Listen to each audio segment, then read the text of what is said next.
السلام علیکم ورحمۃ اللہ وبرکاتہ۔ میں زبیر ہاشمی فرمان الہی میں آپ سبھی ناظرین کو خوش آمدید کہتا ہوں۔ ناظرین، پچھلے ایپیسوڈ میں ہم نے سورۃ الانبیاء کی آیت نمبر 45 سے 84 تک تلاوت اور اس کا ترجمہ سننے کا شرف حاصل کیا۔ آج ہم اپنے اس ایپیسوڈ میں سورۃ الانبیاء کی آیت نمبر 85 سے سورہ ختم تک تلاوت اور اس کا ترجمہ سننے کی سعادت حاصل کریں گے۔ کل جن آیتوں کی تلاوت کی گئی ان میں ہم نے کئی نبیوں کا تذکرہ سنا۔ آج تلاوت کی جانے والی آیتوں کی ابتدا میں حضرت یونس علیہ السلام کا ذکر کیا گیا۔ حضرت یونس علیہ السلام جب اپنی قوم سے دور چلے گئے، یہاں تک کہ آپ کو راستے میں ایک دریا ملا، دریا کو پار کرنے کے لیے آپ ایک کشتی میں سوار ہوئے۔ جب وہ کشتی راستے میں تھی تو وہ ڈوبنے لگی۔ حضرت یونس علیہ السلام کے کافی اصرار کے بعد قرآن اندازی کی گئی، اور اس قرآن اندازی میں جب آپ کا نام نکلا تو اصرار کے بعد آپ کو دریا میں ڈال دیا گیا۔ پھر اس کے بعد مچھلی نے آپ کو نگل لیا۔ اب حضرت یونس علیہ السلام کئی دنوں تک مچھلی کے پیٹ میں رہے، اور آخر میں اللہ سبحانہ وتعالیٰ سے یہ دعا کیے، اور یہ دعائیہ الفاظ سورۃ الانبیاء کی آیت نمبر 87 میں یوں بیان کیا گیا کہ لا الہ الا انت سبحانک انی کنت من الظالمین، یعنی اللہ کے سوا کوئی لائق عبادت نہیں، اور اللہ سبحانہ وتعالیٰ کی ذات پاک ہے، اور میں ہی اپنے آپ پر ظلم کرنے والا ہوں۔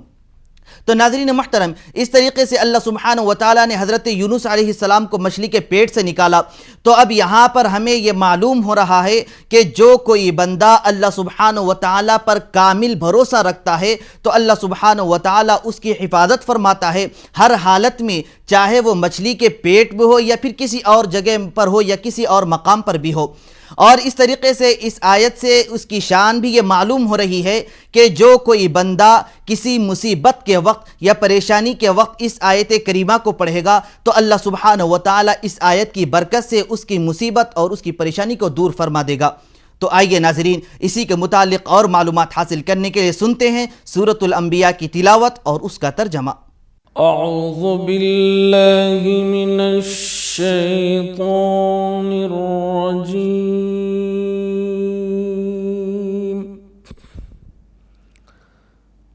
بسم اللہ الرحمن الرحیم۔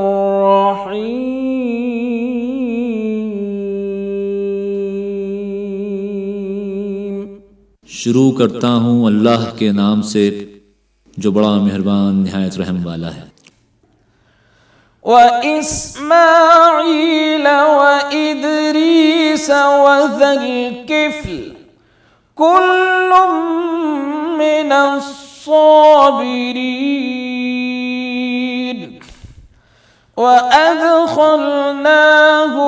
فِي رَحْمَتِنَا إِنَّهُمْ مِنَ الصالحین۔ اور اسماعیل اور ادریس اور ذوالکفل کو بھی یاد کرو، یہ سب صبر کرنے والے تھے اور ہم نے ان کو اپنی رحمت میں داخل کیا، بلا شبہ وہ نیکوکار تھے۔ وَذَا النُّونِ إِذ ذَّهَبَ مُغَاضِبًا فَظَنَّ أَن لَّن نَّقْدِرَ عَلَيْهِ فَنَادَى فِي الظُّلُمَاتِ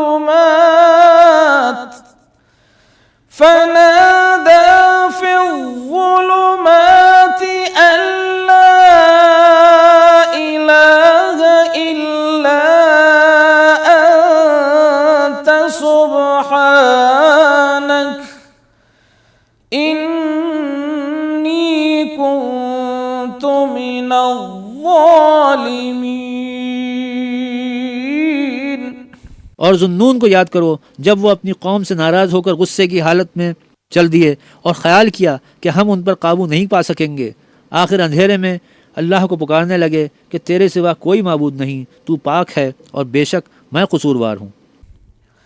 فَاسْتَجَبْنَا لَهُ وَنَجَّيْنَاهُ مِنَ الْغَمِّ وَكَذَلِكَ نُنْجِي الْمُؤْمِنِينَ۔ تو ہم نے ان کی دعا قبول کر لی اور ان کو غم سے نجات بخشی، اور ایمان والوں کو ہم اسی طرح نجات دیا کرتے ہیں۔ وَزَكَرِيَّا إِذْ نَادَى رَبَّهُ رَبِّ لا تذرني فردا وأنت خير الوارثين. اور زکریا کو یاد کرو جب انہوں نے اپنے پروردگار کو پکارا کہ پروردگار مجھے اکیلا نہ چھوڑ اور تو سب سے بہتر وارث ہے. فاستجبنا له ووهبنا له يحيى وأصلحنا له زوجه إنهم كانوا يسارعون في الخيرات ويدعوننا رغبا ورهبا وكانوا لنا خاشعين. تو ہم نے ان کی پکار سن لی اور ان کو یحییٰ بخشے اور ان کی بیوی کو اولاد کے قابل بنا دیا. یہ لوگ لپک لپک کر نیکیاں کرتے اور ہمیں امید اور خوف سے پکارتے اور ہمارے آگے عاجزی کیا کرتے تھے. والتي أحصنت فرجها فنفخنا فيها من روحنا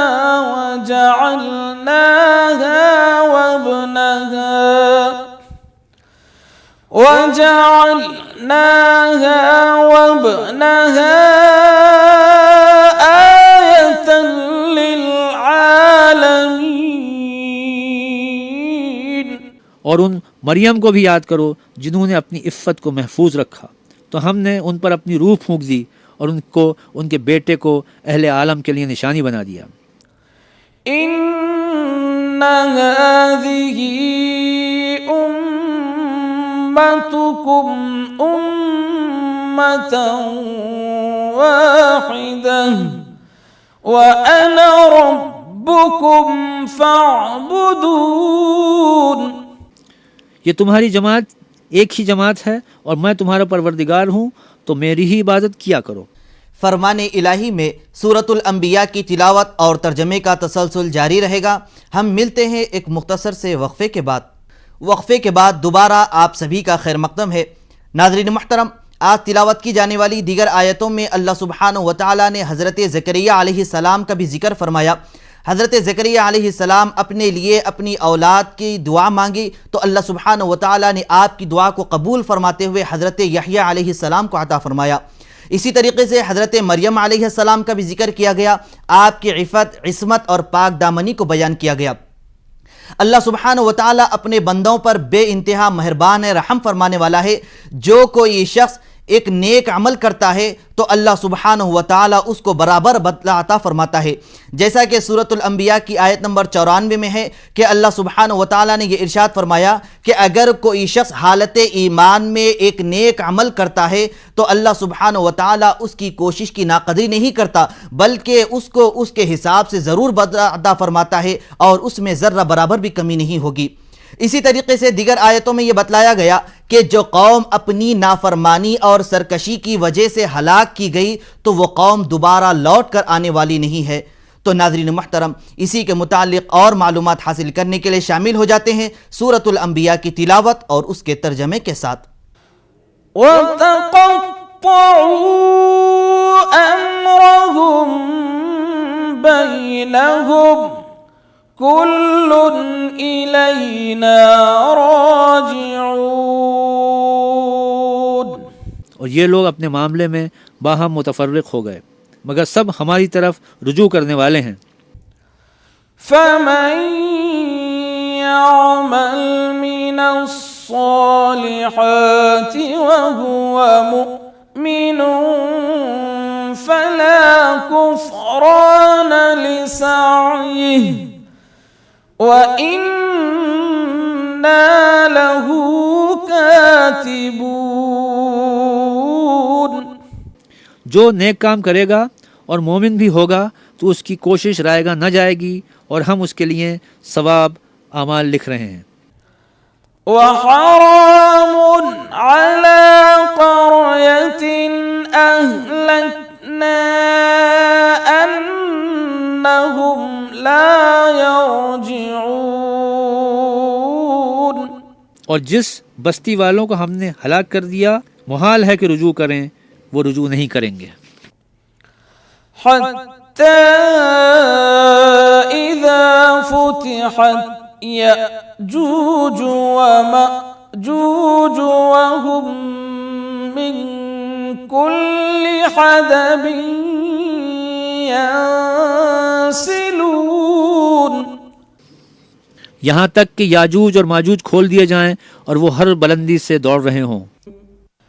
واقترب الوعد الحق فإذا هي شاخصة أبصار الذين كفروا يا ويلنا قد كنا في غفلة من هذا بل كنا ظالمين۔ اور قیامت کا سچا وعدہ قریب آ جائے تو ناگاہ کافروں کی آنکھیں کھلی کی کھلی رہ جائیں اور کہنے لگیں کہ ہائے شامت، ہم اس حال سے غفلت میں رہے بلکہ ہم اپنے حق میں ظالم تھے۔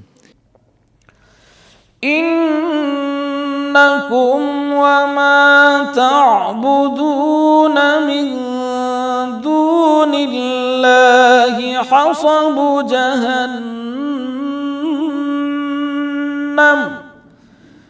أنتم لها واردون۔ کافرو، اس روز تم اور جن کی تم خدا کے سوا عبادت کرتے ہو دوزخ کا ایندھن ہوں گے اور تم سب اس میں داخل ہو کر رہو گے۔ لو كان هؤلاء آلهة ما وردوها وكل فيها خالدون لهم فيها زفير وهم فيها لا يسمعون۔ اگر یہ لوگ در حقیقت معبود ہوتے تو اس میں داخل نہ ہوتے، سب اس میں ہمیشہ جلتے رہیں گے، وہاں ان کو چلانا ہوگا اور اس میں کچھ نہ سن سکیں گے۔ ان الذين سبقت لهم منا الحسنى اولئك عنها مبعدون۔ جن لوگوں کے لیے ہماری طرف سے پہلے بھلائی مقرر ہو چکی ہے وہ اس سے دور رکھے جائیں گے۔ لا يسمعون حسيسها وهم فيما اشتهت أنفسهم خالدون۔ یہاں تک کہ اس کی آواز بھی تو نہیں سنیں گے اور جو کچھ ان کا جی چاہے گا اس میں یعنی ہر طرح کے عیش اور لطف میں ہمیشہ رہیں گے۔ تلاوت اور ترجمے کا سلسلہ جاری رہے گا۔ ہم ملتے ہیں ایک چھوٹے سے وقفے کے بعد ایک بار پھر آپ سبھی کا خیر مقدم ہے۔ ناظرین محترم، یقیناً حضور نبی کریم صلی اللہ علیہ وسلم سارے انسانوں کے لیے بلکہ ساری کائنات کے لیے رحمت بنا کر بھیجے گئے ہیں۔ حضور نبی کریم صلی اللہ علیہ وسلم کی آمد سے پہلے دنیا میں تمام انسان زحمت میں مبتلا تھے اور یہاں پر تمام انسانوں میں وحشیانہ قانون نافذ تھا، انسانیت نام کی کوئی چیز نہیں تھی۔ ایسے ماحول میں ایسے وقت اللہ سبحانہ و تعالیٰ نے حضور نبی کریم صلی اللہ علیہ وسلم کو مبعوث فرمایا اور حضور اکرم صلی اللہ علیہ وسلم لوگوں کو جو راستہ بتلائے وہ راستہ صراط مستقیم کا ہے اور اس پر اگر کوئی بندہ چلے گا تو اسے کامیابی ضرور نصیب ہوگی اور اس کا بدلہ جنت ہے۔ تو آئیے ناظرین، حضور رحمت للعالمین صلی اللہ علیہ وسلم کے تعلق سے اور جانکاری حاصل کرنے کے لیے سنتے ہیں سورۃ الانبیاء کی آخری آیتوں کی تلاوت اور اس کا ترجمہ۔ لا يحزنهم الفزع الأكبر وتتلقاهم الملائكة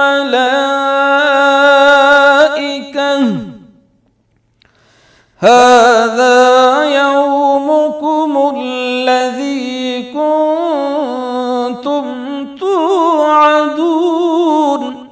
ان کو اس دن کا بڑا بھاری خوف غمگین نہیں کرے گا اور فرشتے ان کو لینے آئیں گے اور کہیں گے کہ یہی وہ دن ہے جس کا تم سے وعدہ کیا جاتا ہے۔ يوم نطوي السماء كطي السجل للكتب كما بدأنا أول خلق نعيده وعدا علينا إنا كنا فاعلين. جس دن ہم آسمان کو اس طرح لپیٹ لیں گے جیسے خطوں کا طومار لپیٹ لیتے ہیں. جس طرح ہم نے کائنات کو پہلے پیدا کیا تھا اسی طرح دوبارہ پیدا کر دیں گے. یہ وعدہ ہے جس کا پورا کرنا لازم ہے. ہم ایسا ضرور کرنے والے ہیں. وَلَقَدْ كَتَبْنَا فِي الزَّبُورِ مِن بَعْدِ الذِّكْرِ أَنَّ الْأَرْضَ يَرِثُهَا عِبَادِيَ الصَّالِحُونَ. اور ہم نے نصیحت کی کتاب یعنی تورات کے بعد زبور میں لکھ دیا تھا کہ میرے نیکوکار بندے ملک کے وارث ہوں گے. إِنَّ فِي هَذَا لَبَلَاغًا لِلْقَوْمِ الْعَابِدِينَ. عبادت کرنے والے لوگوں کے لیے اس میں خدا کے حکموں کی تبلیغ ہے. وَمَا أَرْسَلْنَاكَ إِلَّا رَحْمَةً لِلْعَالَمِينَ. قُلْ إِنَّمَا يُوحَى إِلَيَّ أَنَّمَا إِلَٰهُكُمْ إِلَٰهٌ وَاحِدٌ فَهَلْ أَنْتُمْ مُسْلِمُونَ. اور اے محمد صلی اللہ علیہ وآلہ وسلم ہم نے تم کو تمام جہان کے لیے رحمت بنا کر بھیجا ہے. کہہ دو کہ مجھ پر اللہ کی طرف سے یہ وحی آتی ہے کہ تم سب کا معبود اللہ واحد ہے تو تم کو چاہیے کہ فرما بردار ہو جاؤ. فَإِن تَوَلَّوْا فَقُلْ آذَنتُكُمْ عَلَى سَوَاءٍ وَإِنْ أَدْرِي أَقَرِيبٌ أَمْ بَعِيدٌ مَا تُوعَدُونَ. اگر یہ لوگ منہ پھیریں تو کہہ دو کہ میں نے تو تم سب کو یکساں احکام الہی سے آگاہ کر دیا ہے اور مجھ کو معلوم نہیں کہ جس چیز کا تم سے وعدہ کیا جاتا ہے وہ ان قریب آنے والی ہے یا اس کا وقت دور ہے. إِنَّهُ يَعْلَمُ الْجَهْرَ مِنَ الْقَوْلِ وَيَعْلَمُ مَا تَكْتُمُونَ. جو بات پکار کر کی جائے وہ اسے بھی جانتا ہے اور جو تم پوشیدہ کرتے ہو اس سے بھی واقف ہے. وَإِنْ أَدْرِي لَعَلَّهُ فِتْنَةٌ لَكُمْ وَمَتَاعٌ إِلَى حِينٍ. اور میں نہیں جانتا شاید وہ تمہارے لیے آزمائش ہو اور ایک مدت تک تم اس سے فائدہ اٹھاتے رہو. قَالَ رَبِّ احْكُم بِالْحَقِّ وَرَبُّنَا الرَّحْمَنُ الْمُسْتَعَانُ عَلَى مَا تَصِفُونَ. صدق اللہ العظیم. پیغمبر نے کہا کہ اے میرے پروردگار حق کے ساتھ فیصلہ کر اور ہمارا پروردگار بڑا مہربان ہے. اسی سے ان باتوں میں جو تم بیان کرتے ہو مدد مانگی جاتی ہے. اللہ عز و جل سے دعا ہے کہ وہ ہم سب کو نیک اعمال کثرت سے کرنے کی توفیق نصیب فرمائے. انشاءاللہ کل ہم دوبارہ اسی وقت سورۃ الحج کی تلاوت اور اس کے ترجمے کے ساتھ حاضر خدمت رہیں گے. تب تک کے لیے آپ ہمیں اور ہماری پوری ٹیم کو اجازت دیں. اللہ حافظ.